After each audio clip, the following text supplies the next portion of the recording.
God by Brady Cornett. Film students are all the same. It's kind of funny in its own way. They pay thousands of dollars working jobs that mean absolutely nothing to them, when if they believed in their acting abilities, and if they tried harder to network for themselves, they might find that a lot of doors will open, if one simply put their hand on the knob. Nonetheless, I'm standing behind a camera, monitoring Miss Lucille's Bremswick, a young Chad Hopkins, and a Meatloaf look-alike whose name I don't care to remember. They are here under the impression that they're going to act in a short about romance, a typical run-of-the-mill student film project. A boy and a girl fall in love. A boy doubts his love. A boy isolates himself on a walk to think things through. A boy runs into a Meatloaf look-alike who offers his words of wisdom. Boy runs back to his lover, claiming to be a fool in love, apologizing for his foolish doubts. Simple. They bought this.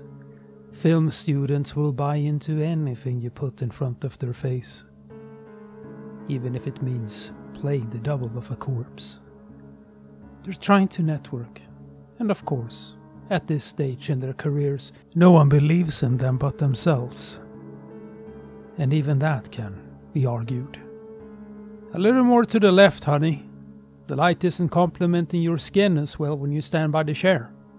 And so, Miss Lucille Bremswick, honey, moves to her left a few steps. Alright, Chad. Could you do me a favor and try not to slouch as much?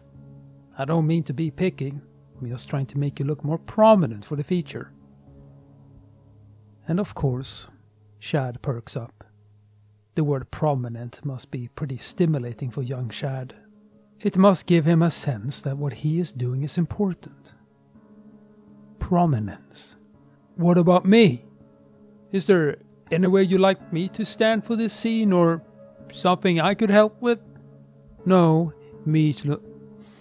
No, you're just fine. This is just a shot with Chad and Lucille.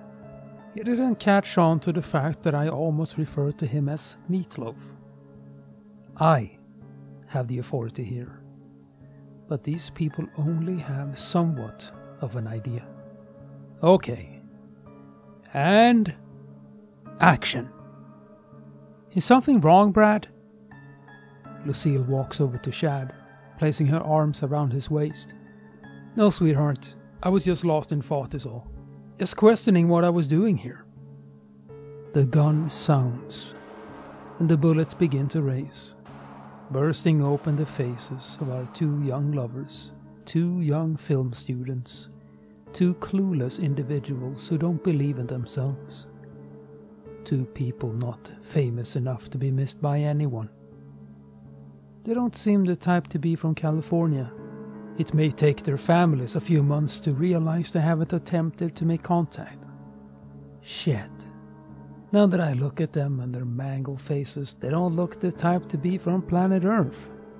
I pivot the camera lens over to Meatloaf, who desperately wants to say something, but is too overcome by fear and shock to speak in any language but gibberish. And so, to give him something to cling to, I propose a question. Do you believe in God? God? He manages to say, with spit and confusion rolling down the side of his mouth. And then his heart bursts.